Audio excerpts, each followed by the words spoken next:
नदी में आके 3 मैलाड बतखें इस छिपे हुए शिकारी से पूरी तरह बेखबर हैं।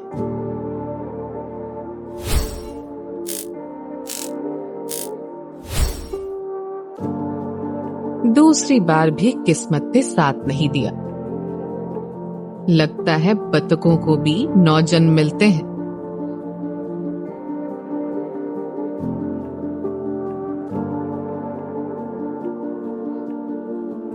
वो अपनी रणनीति बदलती है।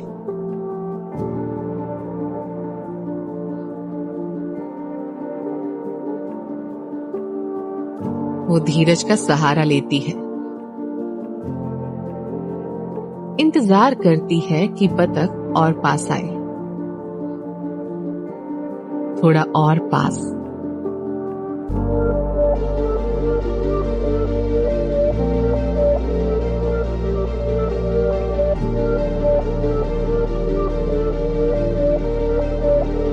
आखिरकार सही मौका मिल ही गया। किस्मत, रणनीति और लगातार कोशिश का मिला जुला नतीजा। वो आज का दिन तो पार कर जाएगी, लेकिन कल अपने साथ नई चुनौतियां लेकर आएगा। और लंबी सर्दी खत्म होने में अभी काफी वक्त है। कैलिफोर्निया की सियरा नेवाडा पर्वतमाला से उत्तर में कनाडा की सर्दियां इससे भी ज्यादा बेरहम हैं।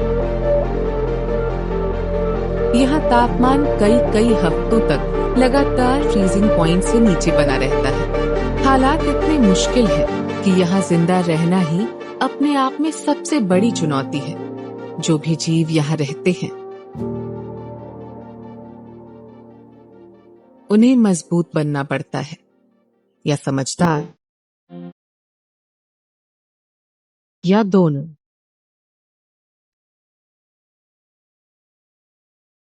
लेकिन एक जीव ने अपनी मुश्किलें कुछ कम कर ली हैं।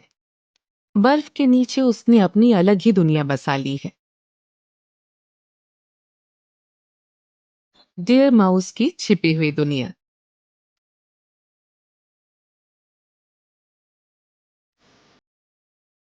वो बर्फ के भीतर खुद बनाई हुई सुरंगों के जाल में घूमता रहता है, जहां तेज हवाओं और मौसम की मार से उसकी रक्षा होती है। हर सुरंग उसने खुद बनाई है।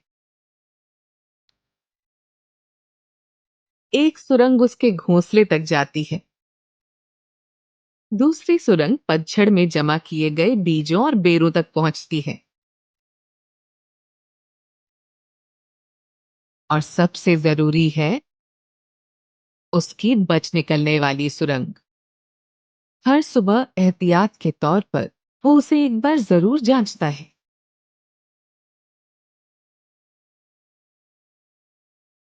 बर्फ के नीचे छिपे होने के बावजूद खतरा हर तरफ मौजूद है।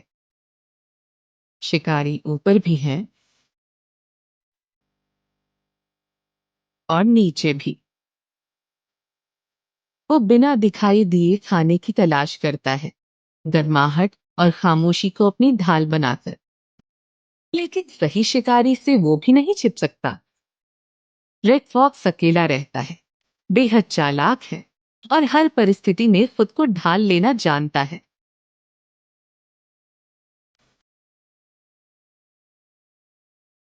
उसके शिकार का तरीका धीरज और सटीक हमले का बेहतरीन मेल है।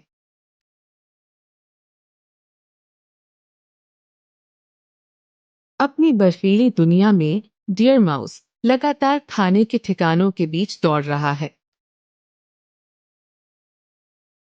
फॉक्स धीरे धीरे आगे बढ़ता है, उसका हर कदम बेहद हल्का और सोच समझ कर रखा गया है।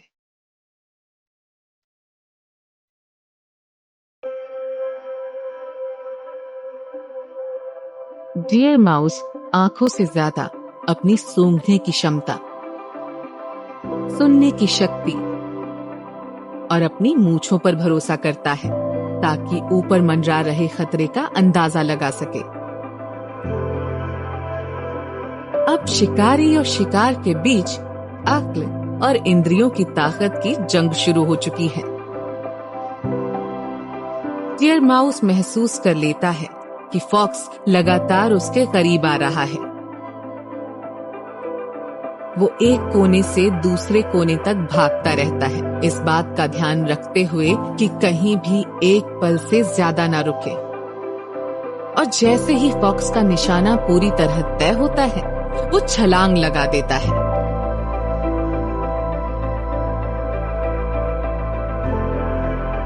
लेकिन उसका वार पूरी तरह खाली चला जाता है।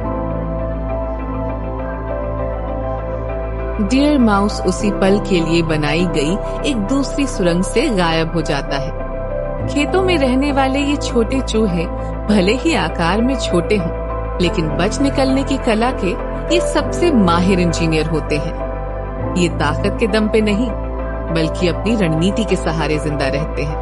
स्नो लेपर्ड, जिसे गोस्ट ऑफ द माउंटेन के नाम से भी जाना जाता है, वो सुबह की पहली रोशनी के साथ पूरी खामोशी से आगे बढ़ती है। जंगली दुनिया में अब उसकी संख्या सिर्फ कुछ हजार ही बची है, और इस कठोर धरती की बेरहमी ही उसकी सबसे बड़ी सुरक्षा है।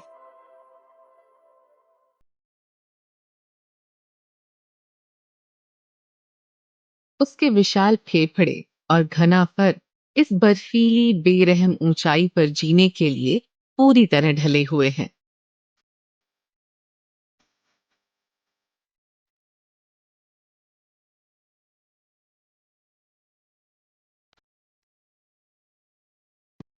पत्थरों से बनी अपनी पनाहगाह से वो बाहर कदम रखती है, और उसके पीछे पीछे एक छोटा सा साया भी दौड़ता हुआ बाहर आता है।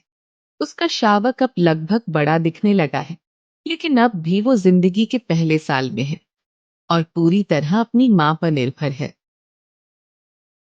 मां अपना सब कुछ उसी पर न्यौछावर कर रही है। खाना, गर्माहट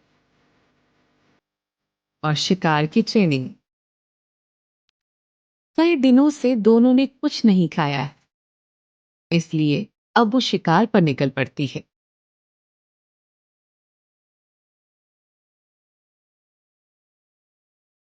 चट्टानी ढलानों पर अकेले चलते हुए एक छोटी सी फिसलन या एक गलती भी उसकी जान ले सकती है। संभावित शिकार की तलाश में वो घंटों तक इन लगभग सीधी खड़ी पहाड़ियों पर दौड़ती रहती है। उसकी कैमोफ्लेज वाली खाल उसे चट्टानों के बीच लगभग अदृश्य बना देती हैं। ये चट्टानें आराम के लिए नहीं, बल्कि जिंदा रहने के लिए चुनी गई हैं। यहां उन्हें शिकारियों से सुरक्षा मिलती है, लेकिन यही जगह नरों की ताकत और प्रभुत्व दिखाने का सबसे बड़ा अखाड़ा भी है। एक नर भेड़ के सींग 1 मीटर से भी ज्यादा लंबे और लगभग 14 किलो वजनी हो सकते हैं। लेकिन ये लड़ाइयां हत्या या इलाके के लिए नहीं लड़ी जाती। इनका असली मकसद कहीं ज्यादा बुनियादी है। अपनी अगली पीढ़ी को जन्म देने का अधिकार हासिल करना। साल में सिर्फ कुछ हफ्तों के लिए मादाएं प्रजनन काल में आती हैं, और एक मादा की सिर्फ गंध ही सारे नर भेड़ों को बेचैन कर देती है।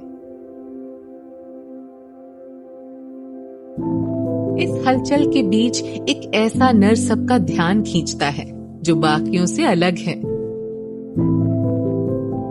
पिछले 3 सालों से वही इस झुंड का राजा है, और अब तक झुंड की लगभग 50% संतानों का पिता बन चुका है।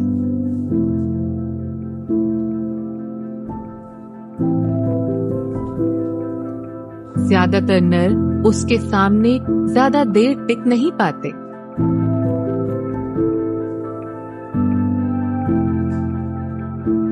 लेकिन आज एक युवा नर डटा हुआ है। दोनों एक दूसरे का अंदाजा लगाते हैं। ऐसी लड़ाई बेहद खतरनाक होती है। टूटे हुए सींग दिमाग पर गहरी चोट या टूटा हुआ जबड़ा, इनमें से कोई भी चोट जानलेवा साबित हो सकती है, लेकिन दोनों में से कोई पीछे हटने को तैयार नहीं। सींग से सींग टकराते हैं, खोपड़ी से खोपड़ी भिड़ती है। ऐसी लड़ाइयों में 20 से 30 बार पूरी ताकत के साथ टक्कर मारना आम बात है। अब पहले कौन हार मानेगा?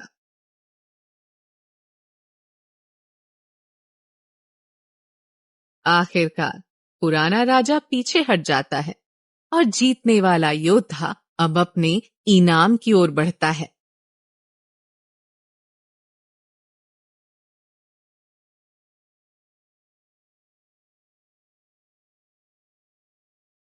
मादा भागती नहीं, वो तैयार है।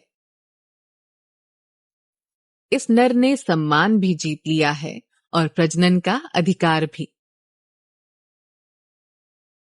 हो सकता है कल उसे फिर किसी नई चुनौती का सामना करना पड़े, लेकिन आज वो पहाड़ का नया राजा बन चुका है।